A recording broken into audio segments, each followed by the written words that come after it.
안녕하세요. 책 읽어주는 에젤 강미경입니다. 미국 LA 할렐루야 한인교회 한덕수 목사님의 아내이신 한경자 사모님께서 목회 현장에서 만나신 신나고 재미난 이야기들, 늦게 보내는 편지 소개합니다. 1971년 미국에 와서 교회를 개척했다. LA 동부 우리가 목회하는 지역은 깽단, 마약의 유혹 등 문제가 많아 아이들 교육하기가 어려웠다. 엎드려 기도할 때마다 자꾸만 아이들을 다른 곳으로 보내라는 응답이 왔다. 어느 날 나는 차에다 침낭, 밥솥, 아이들 옷을 잔뜩 싣고 두 아들을 데리고 어디로 가야 할지도 알지 못한 채 북으로 5번 도로를 타고 올라가기 시작했다. 눈물을 흘리며 하나님 인도하소서, 어디로 가야 할지 나는 알지 못하지만 하나님이 인도하시는 대로 저희는 가겠습니다 기도하면서 나의 갈 길 다가도록 예수 인도하시니 주 안에 있는 나에게 딴 근심이 있으랴. 찬송을 부르며 북으로 가다 보니 시애틀이 나왔다. 하나님의 계획 속에 분명히 우리를 좋은 곳으로 인도하실 거라는 확신이 들었다. 아들 둘과 함께 시애틀 기도원에서 금식하며 기도드리고 있는데 내 옆에 머물던 여인이 상담을 요청해 왔다. 저는 미국에서 간호사로 일하고 남편은 장사를 해서 100만 달러 10억을 벌었어요. 그런데 친구 소개로 시애틀에 왔다가 계약서에 사인을 잘못하는 바람에 그 피 같은 100만 달러를 다 날렸어요. 알고 보니 친구가 사기를 친 거예요. 그래서 우리 부부는 매일 네 잘못이다, 내 잘못이다 하며 서로 상대방을 탓하며 싸웠지요. 그러던 중에 다니던 교회 성도들이 기도원에 같이 가자고 하여 이혼 직전에 있는 우리 부부에게는 마지막 기회라고 생각하고 같이 오긴 왔지만 나는 믿음도 없고 어떻게 기도해야 하는지도 모르겠어요. 저를 위해 기도해 주세요. 나는 내 코도 석자였지만 그녀의 등에 손을 얹고 네 서러움이 내 서러움이고 내 서러움이 네 서러움이다 라는 생각에 계속 주여 주여 외치며 같이 울었다.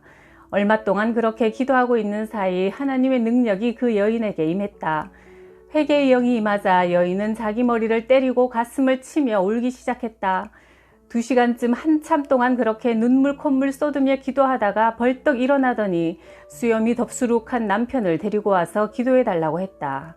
기도가 끝난 뒤 그녀의 얼굴빛이 달라졌다. 빛이 났다. 돈이 세상의 전부인 줄 알고 살던 여인이 영적인 눈을 뜨게 된 것이다. 그런데 사모님은 어디서 오셨어요? 네, LA에서 왔어요.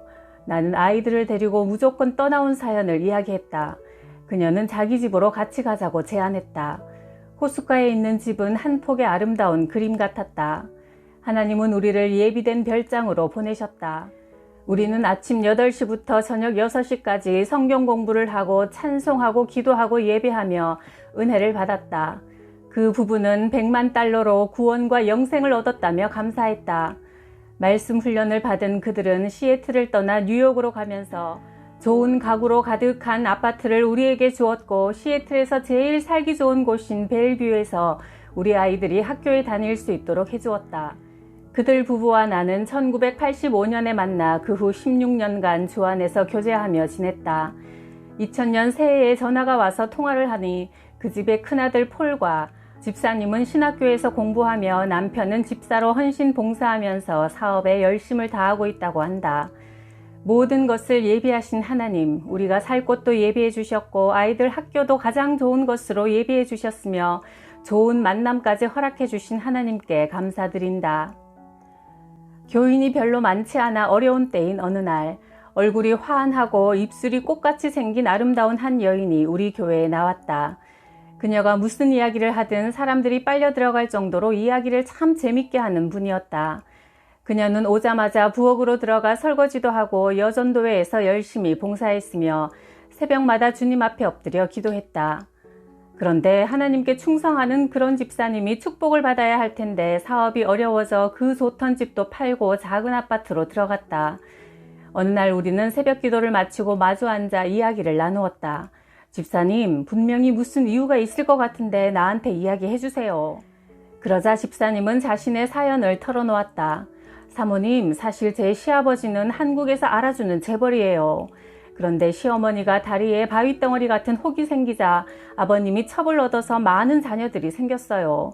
남편 형제들은 아버지가 첩을 얻든 말든 개의치 않고 아버지에게 돈을 많이 뜯어다가 미국에 와서 잘 사는데 우리 남편만은 어머니를 버린 아버지라고 아버지를 외면하며 살아요. 집사님, 아무리 아버지가 잘못되었다 하더라도 자식의 도리는 해야죠. 집사님은 슬하에 귀한 새아들을 하나님이 선물로 주셨는데 이번 여름방학에는 새아들을 데리고 시아버지께 가서 인사를 드리세요. 돈 때문이 아니라 자식의 도리를 하기 위해 가세요. 그리고 아버지가 돈을 주시면 절대 받지 마세요. 둘째 아들이 어떻게 사나 아버지는 참 궁금해하시고 걱정 많이 하실 겁니다. 방학이 되어 집사님은 새아들을 데리고 한국으로 떠났다. 다녀와서는 신이 나서 말했다. 사모님, 너무너무 감사해요. 제가 한국에 다녀온 이야기를 해드릴게요. 시아버지께 새 아들을 데리고 갔더니 손자 셋을 무릎에 앉히고 한없이 우시더라고요. 손자 셋과 제가 아버지 앞에 엎드려 절을 하니 너무너무 고마워하시며 1,000만 원을 주시는데 사모님이 돈은 절대 받지 말라던 말이 생각나서 아버님, 저는 돈 때문에 온 게 아닙니다. 우리는 건강하니 어떤 상황 가운데서도 잘 살 수 있습니다. 저희는 그동안 자주 찾아뵙지 못한 불효를 용서받으려고 왔으니 아버님 용서하세요 했죠. 아, 그랬더니 시아버지가 1,000만 원을 도로 집어넣고 1억 원을 주시는 게 아니겠어요? 아가, 이 자식 저 자식 다 돈만 알고 뜯어가기 바쁜데 너는 나를 보러 와주니 참 고맙구나. 그러시면서 남편에게 대구에 있는 큰 공장도 주셨고 이곳에 여러 사업을 할 수 있도록 모든 기반을 잡아주셨어요. 사모님, 제가 이렇게 축복받도록 해주셔서 감사합니다. 그 시아버지는 늘 연락이 없는 둘째 아들을 그리워하고 있었는데 이렇게 착한 며느리가 새 손자를 데리고 와서 마음을 기쁘게 해주니 그 아버지도 귀한 손자들을 위해 큰 유산을 남겨준 것이다. 그리고 몇 달 뒤 세상을 떠나셨다.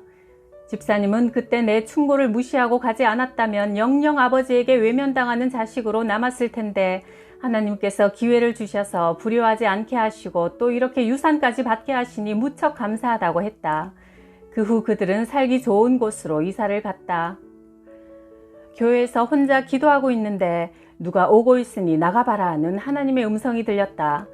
밖을 쳐다보고 있으니 여집사님 한 분이 뛰어오더니 나를 보자마자 끌어안고 아이고 사모님, 내가 이제 어떻게 살아야 해요? 이렇게 하고도 내가 살아야 돼요? 악을 쓰면서 우는 것이다. 남편이 바람을 피웠는데 그 여인은 한국어 학교 선생이란다. 그 여자는 그렇게 이 사람 저 사람 남자들을 만나 가정을 파괴하는 여자라고 했다. 그래서 자기도 이제는 남편과 이혼하는 길밖에 없다며 울고불고 야단이었다. 집사님, 하나님이 이처럼 어려움을 허락하셨을 때 믿음으로 잘 견디고 이기면 분명히 하나님께서 더 큰 복과 사명을 주실 겁니다. 대개 본부인은 잔소리하고 바가지를 긁지만 첩들은 얼마나 살갑게 굴고 잘하는지 남편들의 마음이 첩에게로 쏠린다고들 하니 오늘부터 집에 돌아가시면 자기 감정, 자기 방법은 십자가 밑에 다 내려놓고 예수님이 원하시는 방법대로 한번 해보세요. 평소보다 더 잘 대해주세요. 더 맛있는 음식을 해드리고 아무 대꾸도 하지 말고 바가지도 긁지 마세요. 집에만 들어오면 천국인 것처럼 그렇게 해주세요. 했더니 그대로 순종했다. 남편이 집에 오면 마음이 편안하고 아내가 더 예쁘게 집안을 꾸며놓고 아름답게 치장하고 남편을 섬기니 자연히 첩을 향한 발길이 뜸해질 수밖에 없었다. 그러자 이제는 첩이 바가지를 끓기 시작했다. 어느 날 그 여자가 이제 마음이 변했냐고 따지며 덤벼들자 이 남편이 주먹을 휘둘러 그 여자를 때렸다. 여자는 변호사를 사서 남편을 고소했다. 그래서 집사님과 나는 음식을 싸가지고 그 여자 집으로 찾아가서 냉장고를 가득 채워주고 다리를 다쳐 깁스를 하고 앉아있는 그 여인의 아픈 부위에 손을 얹고 기도해 주었다. 그 뒤 남편은 첩에게 정이 떨어져 관계를 정리하고 집사님 부부는 둘 다 신학교에 들어갔다. 지금은 목사님 부부가 되었다. 그 남편 목사님은 복음방송국의 기획실장으로 방송을 통해 복음을 전하며 하나님께 영광 돌리는 삶을 살고 있다. 우리가 교회를 개척한 지 얼마 되지 않아 한 가정이 나왔는데 남편 되는 분은 경상도 사람으로 무엇이든 앞장서서 하는 것을 참 좋아했다. 자기는 다른 일은 다 잘하지만 유독 기도는 아무리 하려고 해도 잘 나오지 않는다고 했다. 그러던 어느 날 다음 주일에 집사님이 대표 기도를 해주세요 부탁했더니 일주일 동안 열심히 준비하여 주일날 많은 사람 앞에서 처음으로 대표 기도를 드리게 되었다. 식은땀을 흘리며 두서없이 이런저런 기도를 하다가 마지막에 예수 그리스도의 이름으로 기도합니다를 잊어버리고 간단하나마 이것으로 마치겠습니다 하고 내려와서 교인들이 여기저기서 킥킥거리며 웃어댔다. 이렇게 실수를 하고 나자 그는 철야기도 새벽기도에 나오기 시작했다. 그의 아내는 몸이 약해 7년 동안 몸을 긁으면 빨간 줄이 일어나는 알레르기성 피부질환을 앓고 있었고 손등에는 이상한 혹이 생겼는데 열심히 기도에 힘쓰는 중에 그런 병들이 다 사라지는 것을 체험하고 신앙생활에 열심을 내기 시작했다. 그래서 그분을 안수 집사님으로 세웠더니 자기가 허락해야만 교회 일이 돌아가는 것으로 착각하고 목사님의 일거수일투족을 참견하기 시작했으며 우리에 대해 부정적인 이야기를 교인들에게 자꾸 퍼뜨린다는 소리가 들려왔다.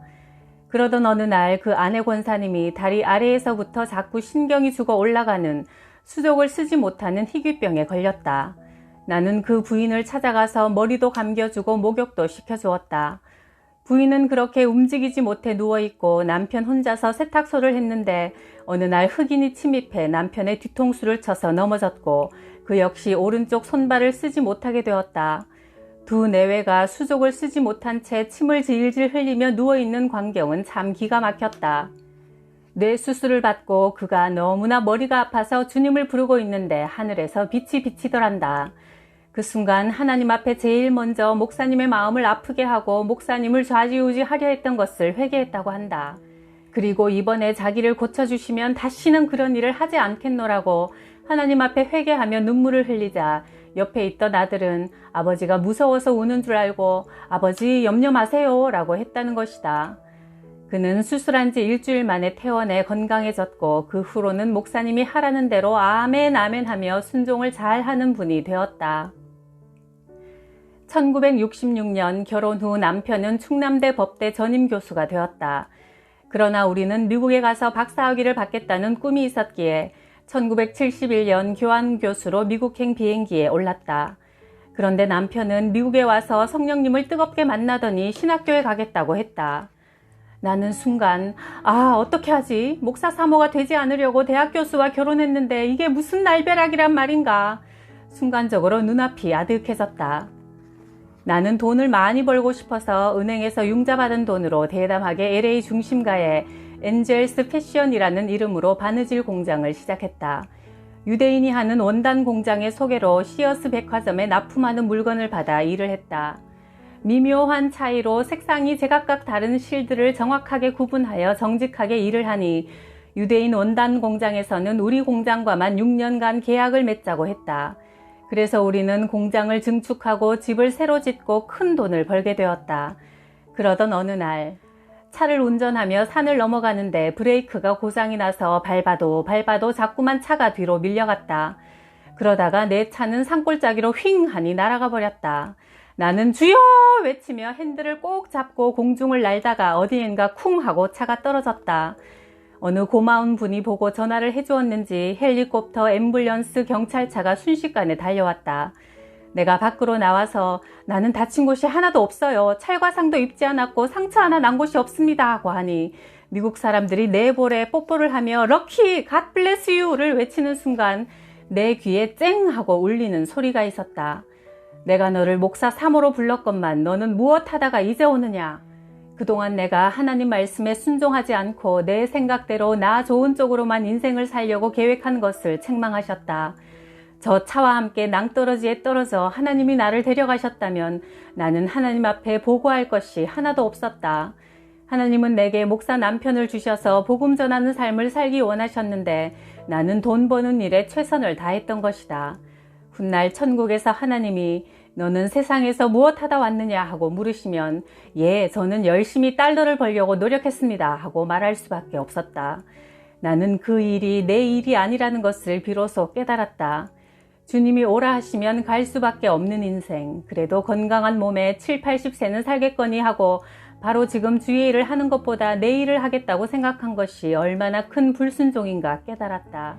이제 남은 생애 동안 정신 차리고 사모로서의 삶을 살라고 하나님께서 기적적으로 살려주셨음을 깨닫고 한없이 흐르는 눈물을 주먹으로 닦아내며 회개하고 또 회개했다. 너는 가라 저 세상으로 영혼 구원에 앞장선 목사의 사모로 최선을 다하라. 너의 앞으로의 삶은 덤으로 사는 인생이다. 죽도록 충성하라. 생명의 면류관을 얻으리라. 교회 주차장이 정리가 되지 않아 비만 오면 진흙탕이 되어 걸어 다닐 수가 없었다. 넓은 땅에 주차장 공사를 해야 해서 특별 기도를 드리고 있었다. 그러던 어느 날 미국 신사 한 분이 우리를 찾아왔다. 이 교회 담임 목사님입니까? 예, 제가 데이빗 한 목사입니다. 지나가다 교회가 아름다워서 들렀는데 이곳엔 동양 사람도 많이 살지 않는데 어떻게 교회를 운영하십니까? 그는 우리 교회를 한 바퀴 둘러보더니 자기 이야기를 시작했다. 저는 미국 큰 회사에 다니던 엔지니어였습니다. 가족들과 행복하게 산속에 집을 짓고 멋진 인생을 계획하며 즐기며 살고 있는데 어느 날 갑자기 눈이 보이지 않더군요. 유명한 안과 의사들을 찾아다녔지만 인간의 의술로는 고칠 수가 없다고 하니 저는 성격이 점점 괴팍해지고 행복하던 가정은 지옥이 되었습니다. 조카가 참 신앙이 좋은 청년인데 삼촌이 병으로 고생한다는 말을 듣고 찾아왔어요. 삼촌, 예수 믿으세요. 예수님을 내 인생의 주인으로 모시면 눈도 고칠 수 있습니다. 복음을 전하며 며칠 동안 찬송을 불러주고 성경도 읽어주었지요. 삼촌, 성경에 바디메오라는 소경도 예수님께 주여 저를 불쌍히 여기소서 간청했을 때 눈을 뜨게 되었습니다. 그 기적이 바로 오늘 삼촌에게도 일어날 수 있습니다. 조카를 통해 예수님의 사랑에 대한 말씀을 듣고 얼마나 울며 기도했던지 울고 회개하고 또 울고 회개하고 난 뒤 밖을 바라보니까 어렴풋이 나무들이 보이기 시작하는 게 아니겠어요? 놀라서 눈을 비비고 또 쳐다보고 또 쳐다보자 점점 더 확실하게 보이더라고요. 의사가 처방해준 약도 먹지 않았는데 예수님을 영접한 그 순간부터 눈이 보이고 영의 눈도 열리게 되었습니다. 조카와 같이 병원에 가서 진찰을 받으니 유명한 안과 의사가 기적이라고 너무나 놀라더군요. 저는 완전히 변화되어 말씀과 기도에 전념하는 새 사람이 되었습니다. 회사에 복직하여 일을 하면서도 전도하는 것이 본업이 되었지요. 그 후 목사가 되었는데 우리 교회 신자 중에 주차장 공사하는 기술자가 있으니 보내드리겠습니다. 그분은 2만 달러가 드는 주차장 공사를 재료비인 4,000달러만 받고 쾌적하고 아름답게 해주었다. 우리의 기도에 믿음의 사람을 보내 응답해 주신 하나님께 감사했다. 그러므로 우리는 염려할 것이 하나도 없다. 그저 감사함으로 구할 것을 하나님께 아뢰기만 하면 된다. 하루는 어떤 노인 부부가 새로 우리 교회에 나왔는데 등이 이상하게 굽어있고 얼굴은 너무나 어두웠다. 예배가 끝나고 새로 오셨군요 할머니 하고 인사를 하니 나를 쳐다보면서 아이고 무서운 년, 칼 가진 년 하더니 다른 쪽으로 피해가서 앉는 것이다. 나는 깜짝 놀라 그 할머니의 두 손을 딱 잡고 제 눈을 쳐다보세요. 지금 뭐라고 하셨어요? 하니 아이고 여기는 칼 가진 년놈들이 너무 많아. 무서워. 아이고 무서워. 하고 얼굴을 가렸다. 우리 교회 기도 열심히 하는 기도 부대들에게 할머니를 맡겼다. 이분을 기도방으로 모시고 가서 기도해 주세요. 모두 할머니를 가운데 앉히고 삥 둘러 앉아 기도하자 그 할머니 속에 37년 동안 들어가 있던 귀신이 말하기 시작했다. 이년들 너무 애쓰지 마. 나는 아무도 못 내보내. 악을 쓰며 눈을 부릅뜨고 혀를 내밀고 이상한 냄새를 피워대자 구경하려고 많은 사람이 모여들었다. 그런데 할머니는 나는 예수님하고 이 교회 목사님밖에 안 무서워 하는 것이다. 아들네 집에 이 노부부가 와 있었는데 아들네외는 LA 한인타운 쪽에 있는 다른 교회를 나가면서 자기 아버지 어머니를 우리 교회에 맡기고 갔다는 것이다. 그런데 이 할머니 속에 있는 귀신이 말하길 우리 아들 교회에 가면 하나도 안 무서운데 이 교회만 오면 칼 가진 년놈들이 너무나 많아 무서워 했다. 주일 예배가 끝나고 모든 교인들이 있는 자리에서 목사님이 할머니에게 무릎을 꿇고 앉으라고 명령하자 할머니는 벌벌 떨며 무릎을 꿇었다. 예수 그리스도의 이름으로 명하노니 할머니 속에 있는 더러운 귀신은 썩 물러가라. 명령을 하니 할머니는 뒤로 쿵 넘어지며 구정물 같은 것을 막 토해내기 시작했다. 그 후 할머니는 자기를 낫게 해준 교회에 감사하다며 교회에 열심히 나와 신앙생활을 잘 하고 계신다. 어머니는 막내딸인 나를 45세에 낳으셔서 유독 사랑하셨고 무조건 다 주고 싶어 하셨다. 그러던 어머니가 우리가 미국에 간다는 말을 듣고 병이 나서 식사도 제대로 못하시고 하혈을 하시더니 임종을 맞게 되었다. 우리가 찬송을 부르고 있을 때 어머니는 간신히 입을 열어 얘야 나 천국 간다 날 위해 울지 마라 하시고는 눈을 감으셨다. 우리 집은 초상집이 아니라 잔치집 같았다. 어머니 시신이 안치된 방에서 나는 기도를 드리다가 잠이 들었다. 꿈속에서 나는 뒷동산을 뛰어 올라가고 있었다. 한참 뛰어가다 보니 아름다운 꽃이 만발한 동산에서 젊고 아름다운 여인이 하얀 드레스를 입고 환한 미소를 지으며 손을 흔들고 있었다. 아, 저분이 내 어머니로구나 느낄 수 있었다. 어머니, 어머니 하고 부르다가 잠에서 깨어보니 꿈이었다.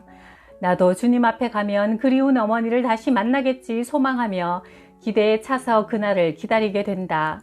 이 세상은 잠시 잠깐이요 언젠가는 분명히 하나님 나라에 가야 하기에 영원한 생명을 소망하며 사는 사람이 가장 큰 부자요 지혜로운 자라는 사실을 내 형제들에게, 친구들에게, 이 미국 땅의 많은 이들에게 전해야겠다. 이런저런 문제거리가 파도처럼 밀려오는 이 세상살이지만 염려하지 말고 하나님께 감사하는 마음으로 기도하면 신나고 놀라운 응답들을 주실 겁니다. 구독, 좋아요, 댓글로 손잡아 주셔서 감사해요.